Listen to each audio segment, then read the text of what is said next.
It's time. It's time for Kickoff. Kickoff. First in the end zone. Touchdown!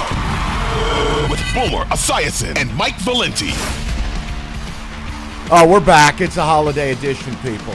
Doesn't get any better than this now, does it? Boomer, how are you? Hey, Mike, Merry Christmas, by the way. It's great to see you. And I got to tell you, the way the NFL season is finishing out here, I don't necessarily know that it can get any more exciting unless, of course, you're a Jet fan. And we all saw what happened Thursday night. It was not pretty. But, you know, to think that the Jaguars, if they win the AFC South, is amazing, because if you and I would have talked about this 6 weeks ago, after the Tennessee Titans had come off of their win against the Green Bay Packers, we would have said there's no way anybody in the NFC South was going to catch them. No, Tennessee couldn't have looked better. They haven't won a game since. And then you're right. I mean, the Jags, big win over the Titans, big win over the Ravens. You know what? We'll just discuss last night as we hit the rundown. Why don't we just This is the NFL Rundown. All right, so we can start with the positive, which is the Jags. And Booms, when you look at their remaining slate, they're kind of like the AFC Lions. They could do this. They can win these last 3 games, and it's led by Trevor Lawrence, he's become the dude. He's a top 10 quarterback in the league. I mean, do you think they get in? I do think they get in, and I have to say that the hiring of Doug Peterson and cleaning up the Urban Meyer mess, you got to give Shad Khan, their owner, a lot of credit for that. He realized he made a mistake. The team did not respond to Urban, and they are responding to Doug Peterson. It's taken a while for them to get here. The one thing that I do recognize, and it reminded me of myself back in 1985, it was my second year. I took over for Kenny Anderson. I went out on the field. We played against the San Diego Chargers and Dan Fouts, and we lost the game 44-42. But I walked off of that field saying, you know what? I now know that I belong here. I know what I'm doing. I can read defenses. I understand our offense. And it was like it all came together for me in my second year. And when you watch Doug Peterson handling Trevor Lawrence and you watch how he played Thursday night against the Jets, you know, I feel that I see the same attributes in him. And that's why when he at 6'6" is running the way he's running and throwing the way he's throwing in those conditions, you know, you're right on. I think you're spot on about that. And now I have to admit that you also were 100% spot on about Zach Wilson. And this goes all the way back to week 1 when we started this show. You told me you watched this kid is not ready for prime time. But Boomer, here's what kills me. Like, I was looking at some numbers. Like, do you realize he has the same quarterback rating as Jamarcus Russell through 22 starts? Yes. That's how bad this is. This is like all-time bad. It is all-time bad. Now, Jamarcus Russell also had a purple drank problem. But a bit. I don't think that is the problem here with Zach Wilson. I just think that he is in way over his head. Now, he's 22 games into his career. I know what they see. I know there are times that we see on the field, certain plays that he does well and he throws well. But overall, the one thing that we as quarterbacks are responsible for, Mike, is getting our team into the end zone. And there has to be a spirit, there has to be a belief, and there has to be a confidence in the guy who's standing behind center, because everybody in this sport knows how important that person is. And very rarely does a team go and win a championship with a player that the team doesn't respect, and it's obvious to all of us. But here's my question, Boomer. And again, I'm not even going to forget about Jets history, forget about Sam Darnold. Let's just look at the individual selection, right?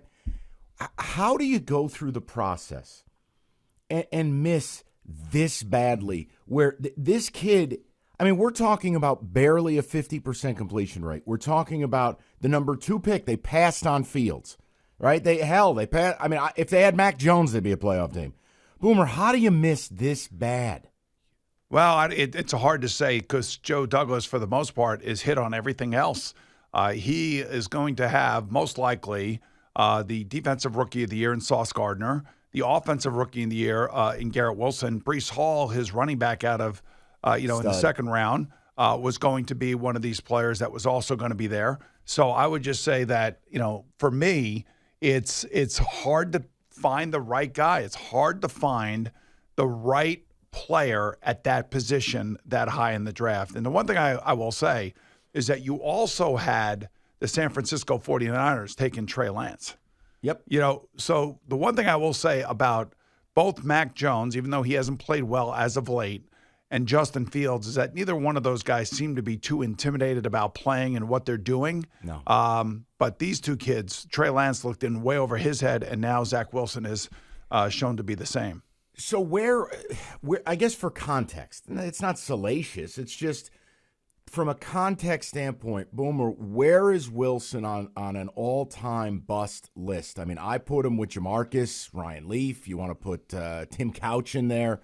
Like, you want to go way back, you go Rick Meyer. But, like, Booms, he's in that company, right? He is. It's this bad. Yeah, he is definitely in that company. The question is, what are the Jets going to do with him now? They have a couple games left.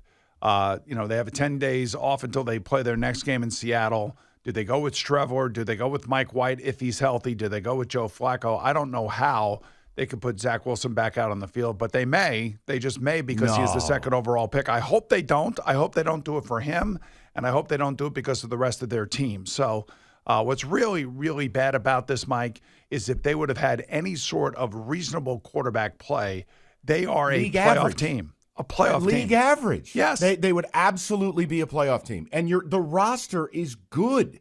Just because it's not star-studded doesn't mean it's not good. It's very good. And you look at the play they've gotten from Wilson, and I'm sorry, I can't let Salah off the hook either. Because I said to you, I go, halftime, you gotta bench him. They're gonna kill this kid. And they kept putting him out there to the point that the defense quit. Yeah, I hate using that word. I hate it. Well, that's what happens when a team doesn't believe in the guy who's supposed to be the guy, the leader. It kind of permeates throughout the roster, Mike. That's what football is all about. Football is about that quarterback. A lot of guys will put up with a young quarterback and deal with all the mistakes that a rookie may make, and they'll bust their ass to support him, kind of like Seattle did for Russell Wilson when Russell Wilson first showed up out there.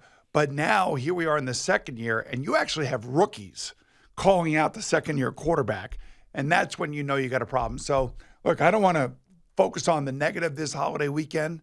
No, I know. I'd rather think about the teams like Jacksonville and the Lions and the Giants potentially all making the playoffs when at the beginning of the year, let's face it, none of us gave any of those three teams a chance to even be where they are right now in this point in the season. So let's go to the Giants. Let's move to that next because, look, that's as improbable of a win as recent memory as a Giants fan. I mean, look, they got a defensive touchdown. They got a couple huge red zone turnovers. Booms, do you think they're in or they still got to get one more, don't they? They got to get one more. They still have to play the Colts. This is going to be a tough game for them on the road at Minnesota, and thank God it's in a dome and it's not outside because it's freezing outside in Minnesota these days.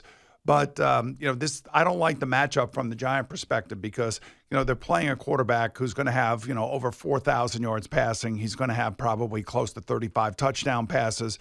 They're playing the best wide receiver in football in Justin Jefferson. Dalvin Cook is basically shot out of a cannon every game he plays.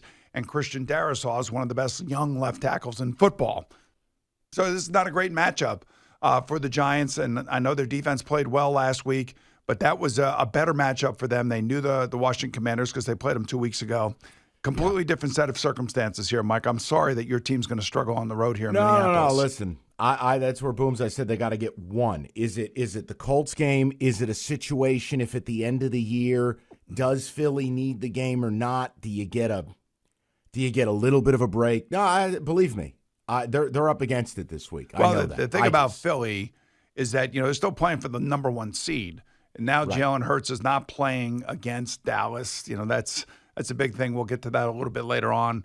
But I just think that Philadelphia may end up having to play that final game of the season. Yeah, that's it. Unfortunately, it's the first thing I thought of. It wasn't, Jalen's hurt. It was, oh, God, Cowboys are going to beat him, and they're going to need that game at the end. Yeah. Go with the Vikings for a second. You figure it out. Like, you and I have not been kind to them. We think they're way above their head here. But that comeback was incredible. But what do you make of the Vikings? And then, look, beyond it, are they will you believe in them? Like, do you believe they'll win a playoff game? I swear to you, I don't care who makes it as the 7. Yeah. I'm going to pick against the Vikings. Yeah, well, I guess it all depends on who is at 7. If it's the Lions, I think it's going to be tough. I think the Lions, because the Lions know them and Jared Goff's playing well, and the Lions have the offense to be able to go against that suspect Minnesota defense. And that's the thing about me.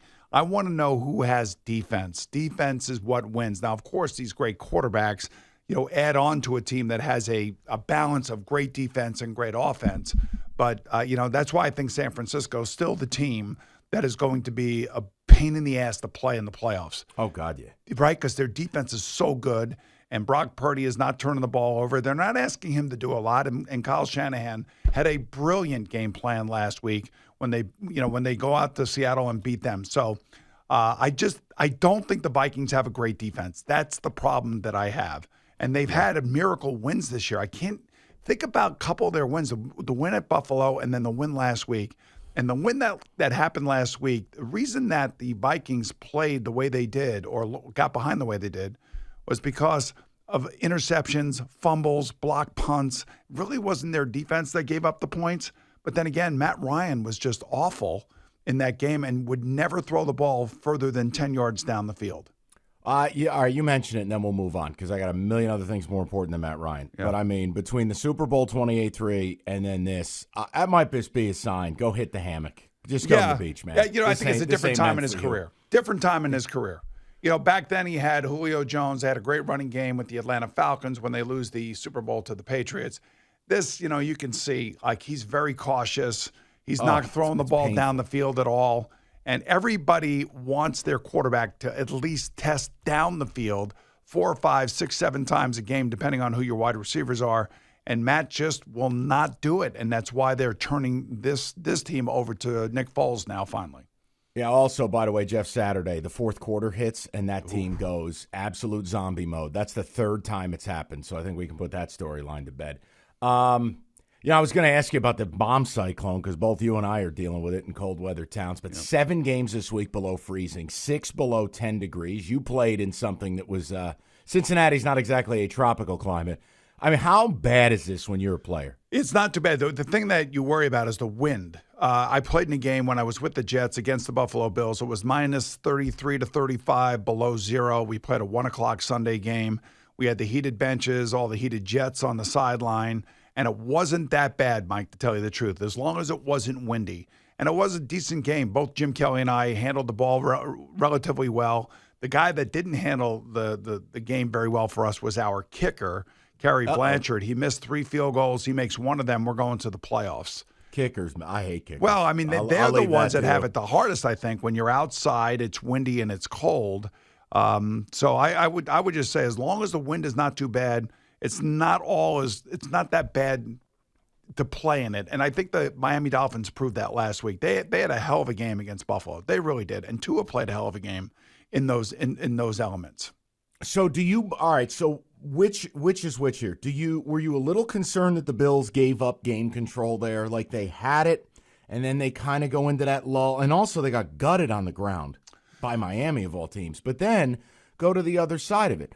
Or do you give more credit where now you go, well, look, I know Miami's lost several in a row here, but like I at least believe they're going to right this thing and get in. Yeah, I think they will too. And I like their coach. I like the way that he goes about things. Nothing seems to be, overly emotional with him. He seems to be even keel. And I know that they put a lot of stock into this game up in Buffalo. And everybody, including you and I, were talking about whether or not Miami could handle the cold weather. And you know what? They handled it just fine. And I'm sure he was talking about it and didn't make a big deal of it. But now they get the Packers at home this week.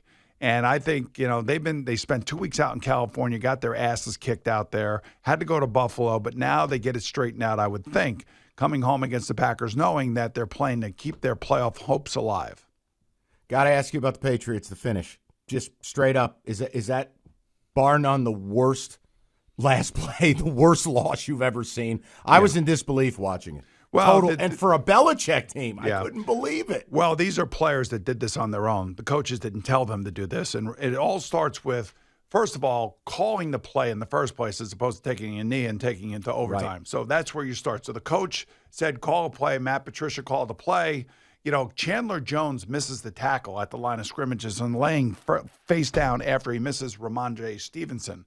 And then for some reason, Ramondre decides to flip the ball back to Jacoby Myers. And I'm thinking, okay, what's he going to do with it?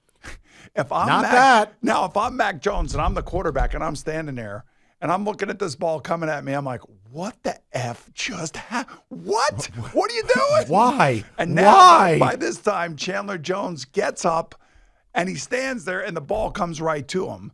And I have never seen anything quite like that. And again, that was not coach-driven. That was player-driven. So when I think about the miracle in the Meadowlands with Herm Edwards, that was kind of coach-driven, and Larry Zonka didn't want the ball. And he didn't take the ball. They fumbled it. Herm Edwards picks it up, and they have the miracle in the Meadowlands. But Was that the Joe Pisarcik era? Yes, exactly. Oh, God. I heard about that growing up from my dad, who's a lifelong Right, Giants then I fan. think John McVay got fired right after that.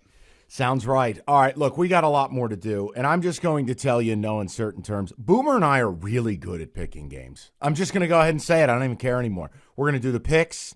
We've got a holiday list to get through. I also, Booms, we got to talk about some teams who kind of took the week off last week. We'll explain more of that. Lots to do. Holiday edition here, a bomb cyclone edition of Kickoff with Boomer and Valenti. Now, back to Kickoff with Boomer Esiason and Mike Valenti. All right, people, this is really simple. It ain't bragging if you back it up. And we finally got Scones on board here, who produces the show. We're just really good at this, Boomer. Is it okay to say that? Well, I remember being blamed for this segment early on in the year. And now all of a sudden we've come all the way through the year. You're at 113, 89, and 4. And I'm 110, 92, and 4. That's pretty damn good. Yeah, i.e. like 40 games over 500 together. You take it. That's pretty good. Yes. So, yeah, let's hope we don't collapse. But let's get to the picks. Picks of the week. All right, we got a bomb cyclone, people. I can't get enough of that phrase. It's totally ridiculous.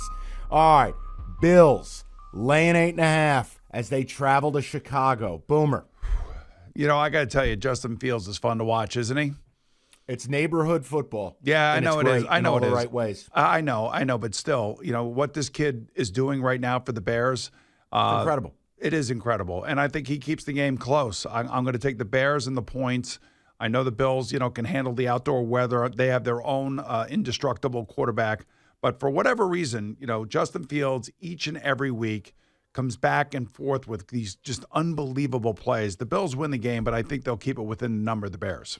Yeah, and you know what with the Bills? Like, Boomer, I was looking back. I mean, the Bills are really good. We know this. But they're just not the monolith that we thought they were. They've covered 2 7-point or bigger spreads, and they both were the first 2 weeks of the season. They're 0-4 their last 4 as a favorite of this number. And I got to be honest with you. You're right. Justin Fields just continues to put the team on his back, make these incredible plays. I'm going to take the Bears, take the 8.5. Let's go Browns laying 2.5 as they host the Saints. Bomb cyclone. Yeah, this is definitely a bomb cyclone. Be interesting to see how Deshaun Watson plays in this game. He's gotten better and better each week. And last week, this was a game where I took the Browns over the Ravens because I didn't think the Ravens had much of an offense. Interestingly enough, the Saints are still in this, believe it or not. Their defense is going to be much better than the Ravens' defense was last week. I think this is another low-scoring game. I'm going to take the Browns. If this were 3.5, I would have taken the Saints. Agree. But I'm going to take the Browns because it's under 3, and I think it's going to be a 3 to 4 point game. Agree. One worry would be Nick Chubb's health. Injured the foot. We got to wait and see. But dome team, outside, bum quarterback. Hold your nose. Take the Browns. So I am hearing that Nick Chubb is playing. So done. Browns. Double it down. Titans. This is a game. This is the reason I made fun of the idea of picking every game. Titans laying 3 to the Texans. Yeah, but just think about the Titans right now. Like we talked about this earlier in the show about them beating Green Bay. They land back home in Tennessee, Nashville. Their offense coordinator gets pulled over for a DUI. Their general manager then gets fired. Their quarterback is now hurt, Ryan Tannehill, and he's out for the year. And so things are coming apart at the seams for the Titans. And this game really doesn't mean anything for the Titans. The game that's going to mean something is going to be the game after this against the Jaguars. The Texans have played everybody tough and have kept every game close. This is Malik Willis playing quarterback, Mike. Oh, man. This is Malik Willis against the two-headed monster. Didn't Malik play the last time these two teams played and they just ran it for 400 yards? Yes, exactly. This is the key. This is the Derrick Henry game. This is where Derrick Henry demolishes Houston. He always demolishes Houston. That's why I'm taking the Tennessee Titans. Oh, thank God. Oh, thank God you didn't put me in a position where I had to take the Texans. I can't. You don't have to follow me. You could take whoever you want to take. No, it's not about that. Boom, so you're also not getting any value with that number. 3? What? No, just give me the Titans, and if we lose together. It is what it is. I got to say, though, that Lovie Smith has got these kids playing. He does. And look, Pierce hit the IR. Stingley hit the IR. Like, so many guys hurt. It's incredible. And they got a two-headed quarterback. They're playing with Davis Mills and the other guy. What's the other guy's name? You don't even know the other guy. Will Driscoll. Will Driscoll, yeah, right. But it's interesting that what they're doing in Houston, and I feel bad for Lovie. I don't know if he'll be there next year. I don't know if they'll be looking for a new coach. But hold on, who is it? Is it Kyle Allen? They play like 7 guys. Yeah, that's what I'm saying. So, and they're alternating quarterbacks right now. It's like Jeff a Spurrier Driscoll. Offense. I want to say Jeff Driscoll. 96. Is that who it is? Yeah, that's yes. Whatever. It could be Bob Driscoll. Chiefs laying 10 to the Seahawks. This is what to do. Yeah, you want me to take the Seahawks? No, I'm not taking the Seahawks because the Seahawks. They're trapping you with this. They're begging you. Yeah, the begging Seahawks. You to take all right, good. Seattle. I don't know these things. You know these things, and I'm learning as we go.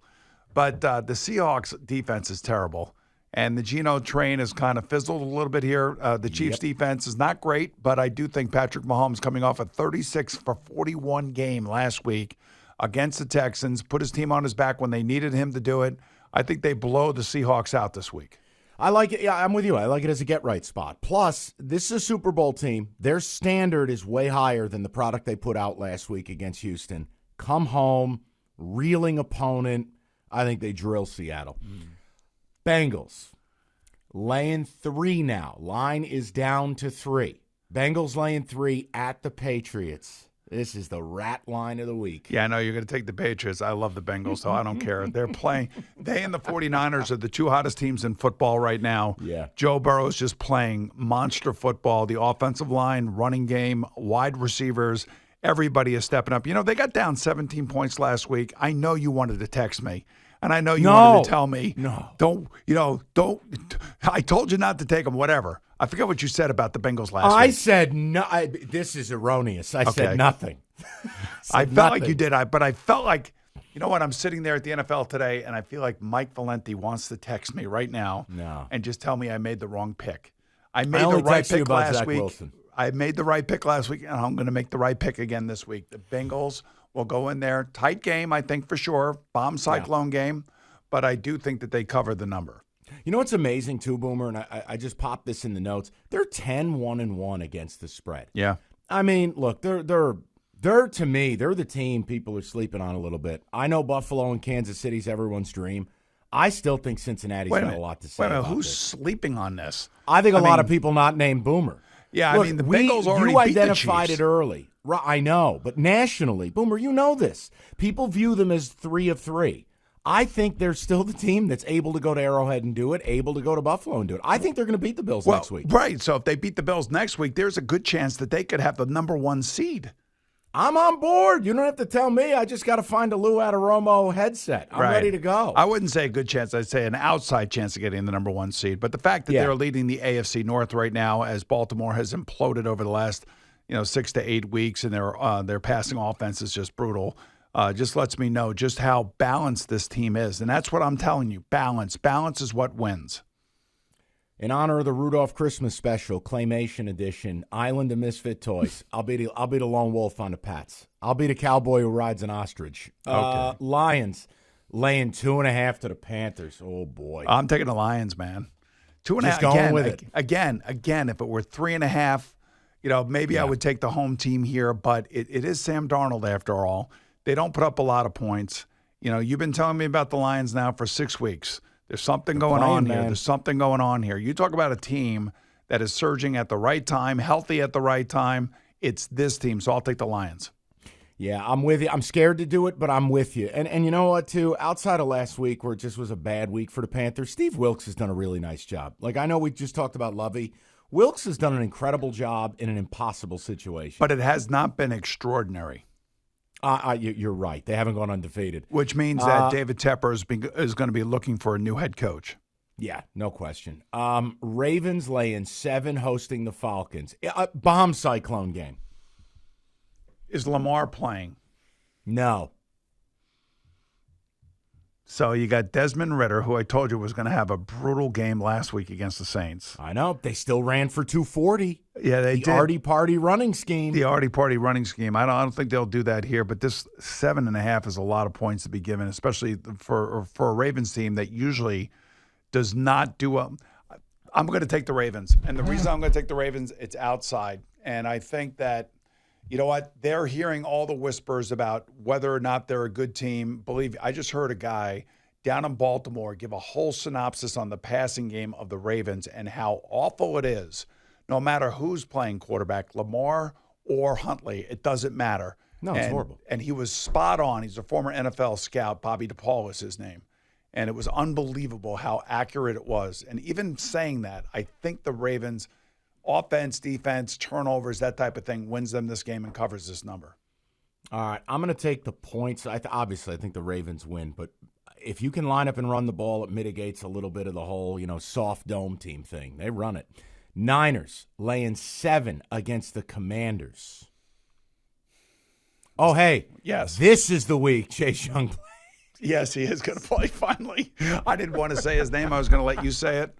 I feel like I've been saying it for 5 weeks. I have been saying it for 5 weeks. I didn't say it last week because I didn't want to say it, but now we can say it this week. We can say it officially. Go ahead. What do you want to do with this one? I'm a Niners fan. I can't believe I'm saying this, but I am.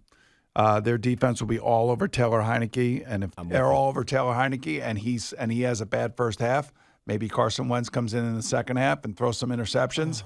I think Brock Purdy is the man. I'm going to ride Brock Purdy, and I'll lay the 7 points. I'm with you. I'll take the Niners. This game got ruined by injury. This bothers me. Jalen Hurts out. Dallas laying 5 against the Eagles. I'm going to take the points and the Eagles.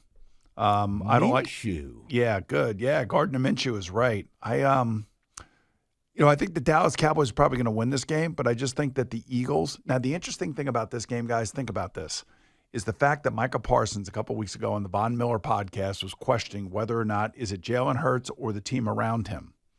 Well, I think we'll find that out in this game, of course. I don't think Gardner Minshew will do the things that Jalen Hurts does to get first downs, but I do think he'll keep the game close because I do believe they have a really good team. Yeah, I'll roll with it. I'm with you there. And Minshew's arguably the best backup in the sport. It's not. Well, we haven't seen him, so how do we know? Well, I mean, he's got a body of work. What about Cooper Rush? Cooper Rush has got a body of work. Yeah, but he doesn't live in a van and wear a bandana. That's true. Minshew's a badass. It's science. Yes. Steelers laying 2.5, hosting the Raiders. Bomb cyclone. Well, unfortunately, we lost the great Franco Harris this week. And Franco is going to be celebrated by the Pittsburgh Steelers. His number is going to be retired, one of only 3 numbers in Steeler history. There's going to be a lot of heavy hearts. There's going to be a lot of emotion. There's no way they lose. There's no way they lose. And I do believe that Kenny Pickett's going to play. And I think Mike Tomlin, the emotion, the fans, the situation, the Steelers show up, and they show up big in this game. Yeah. And the opponent, Raiders, just can't be trusted. They can't hold a lead. I'm with you. It was a Steelers spot before the tragic news. It sure as hell is a Steelers spot now. Boy, no better way to celebrate Christmas than these 3 games. I mean, you want to talk about a poo-poo platter. Here you go. Dolphins laying 4 to the Pack. Go. I'm going to take the Dolphins. I think they show up big here. I think Mike McDaniel will have a great game plan for Tua Tagovailoa. They'll get their act together. Hopefully they'll be playing in good weather down there in Miami. And meanwhile, I still think Green Bay has got a long way to go offensively. And I'll just lay the points, and I'll take Tua Tagovailoa and Mike McDaniel have a huge offensive game here. All right, we're going to go quick on these last couple of games. I'm going to take the points. Dolphins win, but I think the Pack cover. Broncos laying 2.5 at the Rams. I'm taking the Broncos defense again. Yeah, nothing says Merry Christmas like Nate Hackett screwing up your dinner. And it's on CBS on Sunday, so we'll see you then.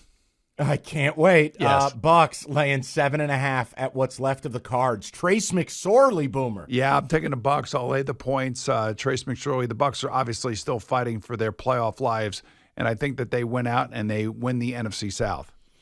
I'll break a Cardinal rule here because I don't believe in the Cardinals, but I'll lay the 7.5. But boy, oh boy, the Bucks. That was brutal last week. Tough game here. Chargers laying 4.5 at Indy. You know, we told Brian Rascona, make sure that you play Justin Herbert this week for your fantasy team and your championship game because it's indoors and it's perfect weather, and they got Mike Williams back. Their offense is rolling. I'm going to stay with the Chargers, especially coming off of that just horrific loss at the hands of the Minnesota Vikings and the fact that they're turning the game over to Nick Foles now. Yeah, I hate the Chargers as favorites, but they are putting it together. I like that they had to close a game last week. They had to actually close a game out, and they did it. Mike Williams has been a difference maker, and I'm with you, just outside looking in. I don't know how that locker room in Indy gets up off the mat after that. That is book the trip to Mexico. The season's over. All right, listen, we got a lot left to do. Best of the best. It's going to be Giants-Vikings. We've got the giving of the gifts. We're going to have Boomer handing out some gifts and coal to quarterbacks alike. A lot left to do. Don't make a move. It's Kickoff with Boomer and Valenti next. Now, back to Kickoff with Boomer Esiason and Mike Valenti. All right, last segment of the pre-holiday show. We've got a lot to cover, which includes, I think, one of the toughest games of the week. Let's get to it. Best of the best. This week's best of the best of the best of the best of the best. Oh, Booms. What do we do here, man? Vikings laying 4 to the G-Men in Minnesota. They're off the emotional high. Giants off an emotional high. What do the Vikes have a lot to play for here? What do we want to do? You know, here's the thing. The Vikings play a lot of one-score games. The question is, what is that one score going to be? Is it going to be a field goal or is it going to be a touchdown? The Giants' secondary is abysmal, and this is one of the better passing offenses in the NFL with the Vikings. And the reason the Vikings got down by 33 points last week is like they were sleepwalking. That game started early. They weren't ready to play. They had so many mistakes in the first half. I can't imagine that the Vikings would have that happen again this week. I think this is a game that the Vikings are going to score at least 27 points in. The problem is that the Giants normally don't score over 20 points. No. And their offense is just brutal. And I just think that their passing game is one of the worst in the league. And I just think that the Vikings are going to be able to run up a big score here. Can the Giants – see, here's the thing. If we reverse engineer for a second, the Vikings defense is horrific. Can the Giants shorten the game? I mean, I saw some strides. Like, Boomer, I thought they largely handled Washington's front last week. And there came a point in the game, they started to wear them out on the ground a little bit. And Daniel Jones had enough time to throw all the 7-yard passes you like. I'm with you. I think this is a really tough spot, back-to-back on the road. I'll go Minnesota, but, man, I tell you, God, doesn't it just feel like a little 24-21 game? It would if it were not the Minnesota Vikings. They're playing indoors. You think they're going to run a number here? I do. They're indoors. Once they get it cranking, they're gonna basically exploit the defensive backs of the Giants in this game. And also, it's no Adoree Jackson, right? No Xavier McKinney. Hope he had fun riding his ATV in bye week. The Giants are just down their best players. They're down players. I do think, and we saw it last week, once Kirk Cousins gets going in a game, it's almost impossible to stop them. Now, if the Giants had a better passing game, I probably would say, you know what, this is going to be a high-scoring game. The Giants will keep it within 3. But the Giants have virtually no passing game whatsoever. And I know you could try to run it, and Saquon looks like he's back to being Saquon again as he was the first 5 or 6 weeks of the season. He had one of his best games, and he played a very important part in that fourth quarter. But the thing the Giants didn't do is they didn't score. I'm aware. And if it weren't for a couple of blown calls by the referees in that game against Washington, maybe that outcome is different. Erroneous on both counts. No, it's not erroneous. So I'm going to take the Vikings. I'm going to lay the points. I did that on WFAN this week. And the reason for that, like I said, is I worry about the Giants secondary, and I don't like the Giants passing game against the Vikings defense. No, I'm with you. And I know, yes, there may or may not have been a little bit of contact in the end zone on the last play. That's all I'll say. God, he was draped all over him. Gave him a big hug. I mean, you just hate to see it. All right, listen, I wanted to have a little fun. You know, we've crushed Zach Wilson sufficiently. So in honor of the holidays, the giving of the gifts, and we're going to weave in and out of football and fun and the rest. So for instance, Boomer, it's all the rage now, the gift giving between players, quarterbacks, position groups. What, if anything, was the best gift a teammate gave you? I get a lot of gift cards back in the day. You got to remember, we weren't making the money that these guys are making today. I gave watches out. I would give shotguns out. I gave cowboy boots out. I took my line out to dinner every Thursday night. Never missed a Thursday night in my career. Those were all the important things that I did. As far as gifts to me, I do remember receiving some nice gifts, like I said, gift cards and things of that nature. It's like, what do you give the guy that has everything? Ah, there it is. And that was the trouble that my teammates had with me. They thought I had everything when I really didn't. And by the way, I did say this. If I were playing today and I were making $40 million, because I extrapolated my career earnings and I tried to attach them to what I would be making today if I were playing at the same level. And I came up with the number of $40 million per year. Good Christ. So if I were making $40 million per year, I would probably give each of my offensive linemen $1 million. I was gonna, you're right. When you're Pat Mahomes, you may as well show up with a duffel bag. Exactly. Or give them private jet cards or something like that. Each guy gets $250,000 worth of gifts from me as your quarterback. I see. And by the way, people, if you laugh when you hear it, make no mistake about it. That's an act of self-preservation as much as anything. You're giving a gift to the guys who keep you from getting killed. That's exactly right. It's important. Does Santa Claus hate Zach Wilson? We can move on. Well, if he was a Jet teammate, I would say yes. Good God. Are the Vikings an absolute Christmas present, whoever they face in the first round of the playoffs? No. I wouldn't say whoever they face. I would say that if they face the Lions, that would be a problem. What if it was the Giants a second go-around? No. With McKinney, with Adoree. Come on, give a little Christmas cheer. I can't. I just the offense of the Giants is just too abysmal. It's not great. All right. When is the last time you actually Christmas shopped? Not an assistant, not a family member, but you in an actual store. It would be this past Wednesday. Stunning. You know that I have 3 grandchildren. And I had to go buy them some toys and some clothes. They're proud of you, man. They're all 2 years or younger, so they don't even know what Boompa is giving them, but their parents do, which is important. Do not ever utter that word again, or I will integrate it into this program in the playoffs. What word is that? Boompa? Yeah, that's who I am. I'm Boompa. Do I look like a grandpa? Do I look like, whatever that what did you call your grandparents? Grandpa? Yeah, grandpa. Grandma? I'm not a grandpa. I'm a Boompa. A Boompa. Yeah. Was the Scones, if he doesn't think that one's coming out in the playoffs, I don't know what to tell you.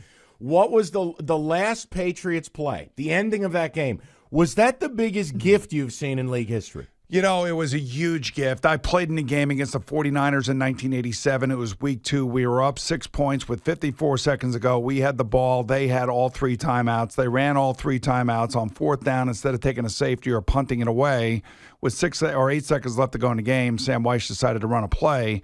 We got tackled within only 2 seconds, came off the clock, and then they threw a Hail Mary to Jerry Rice. So I've had nightmares of that particular scenario since it took place. But then when I saw what happened between the Patriots and the Raiders, I was just floored and mortified for Jacoby Myers. I could not believe what I just saw. And then you actually thought they were going to put a gravestone on the field for Mac Jones after the stiff arm he received. I mean, you cannot blame Mac Jones for that. I mean, come on. I heard somebody on ESPN blaming Mac Jones for not making a tackle, and I'm like, wait, what was he supposed to do? I mean, like, of all the things that could happen to you as a quarterback in a game, okay, I could throw an interception and somebody could pick 6 it, and I got to go try to make a tackle, or I could be like Dan Marino and just walk off the field. But I wasn't Dan Marino, so I had to go try to make the tackle. But to have Mac Jones in that situation is the most ridiculous and absurd thing I think I've ever seen in my lifetime as both an NFL player and an NFL analyst. All right, QB gift guide. So this is simple. Boompa hands out some gifts for these fine quarterbacks or what their teams need to give them to get them back on track. Start with your favorite guy in the world, Aaron Rodgers. I'm going to give him Jordan Peterson's new book, and I'm going to let him read it, and I'm going to let him understand exactly what Jordan Peterson's talking about, and then I'd have him go have a couple sessions with Jordan Peterson just so he can find his centerpiece. Kind of work it all out and not be so unlikable. He just got to he's got to find his center. You know what I mean? Like he bitches and moans about a lot of things that don't make a lot of sense when you're him, and why would you? Well, but maybe lay off the shrooms. There's an idea. Let's just center. Let's just center ourselves, and let's find out who we are, where we are, and then come back next year and be the MVP again. Daniel Jones. You know, I would give him a new contract, but it would be modified. It would not be the money that, you know, most of these starting quarterbacks in the league are going to get. I'd give him a fair contract offer, and I would advise him to take it because I can't imagine him having much more success anywhere else. No. You know what I would give him? The most expensive, accomplished wide receiver I could get my hands on. Yep. Kid needs weapons, man, badly. And a center. That would help, too. The Danger Witch, Russell Wilson. I'd give him a plane ticket out of Denver as soon as the season is over, and maybe I'd send him to Peru to go find himself and get away from the Denver Bronco fans. They are killing him. They're killing the team. They're killing the coach. His backup comes in, and he actually looks like he can run an offense the way that a quarterback is supposed to run an offense. So I would say I would send him out of town with a plane ticket as quickly as I possibly could just to get him away from all the negativity. It's the right thing, but I don't know how they do it. Dak Prescott. What would I give Dak Prescott? I give him a book on turnovers, and it would accentuate what turnovers do to your team, and how those turnovers just magnify everything that you do. And even though they're not all of your fault, and they are sometimes the fault of your receivers, you know, you got to be more careful where you're putting the ball, because ultimately, you know, Cooper Rush showed everybody that you could play quarterback for the Dallas Cowboys. You don't have to throw the ball 35 times, and you can win a game as long as you don't turn it over. Yeah, and he has thrown some of the most mind-boggling interceptions, not just in Jacksonville. I mean, it's like, Dak, what are you doing? All right, Justin Fields. I would give him 2 wide receivers, and I'd give him 2 offensive tackles. And I would try to build around him the way that the Bengals have built around Joe Burrow, the Bills have built around Josh Allen, and the way the Eagles have built around Jalen Hurts. And I would say everything I can this offseason is try to get as many of those great offensive players around my young, budding superstar quarterback that needs as much help as he could possibly get. Yeah, hell, build it the way they're building it around Jared Goff, Booms. They got 3 Pro Bowl caliber linemen, good backs, good wideouts. Yeah, just insulate the kid. Watch what happens when you give a quarterback help. It can be an incredible thing. I do like his offensive coordinator. I like the way they adjusted their whole way of doing things right after their bye week, and certainly he has flourished under the new way of using him and his abilities. All right, and the last one, quickly. It's just thumbs up or thumbs down. You don't strike me as a Christmas music guy. I am. Talk to me. Yes or no to Christmas music? Yeah, I like Christmas music. Yeah, very much so. I told you, I had my Christmas tree up before Thanksgiving. Oh, my. Okay, all right, love noted. The spirit. And then you could see in my studio here in New York, I demanded CBS step up. I love it. And dress me up and dress us up here with the holiday spirit. It's beautiful. It's regal. All right, let's get to Boom's final word before holiday time. What you say after this don't matter. This is the final word. You know, a number of these quarterbacks are on the road now, and there's going to be a lot of pressure on these guys. Guys like, Daniel Jones going into Minnesota.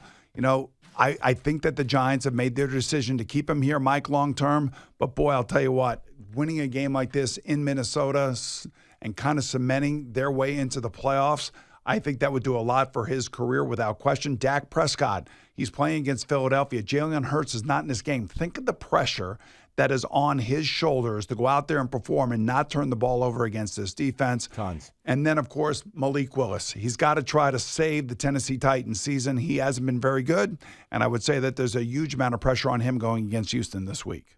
All right, people. Everybody have a wonderful Christmas. That is Kickoff with Boomer and Valenti. We will talk to you next week. It's Kickoff with Boomer and Valenti.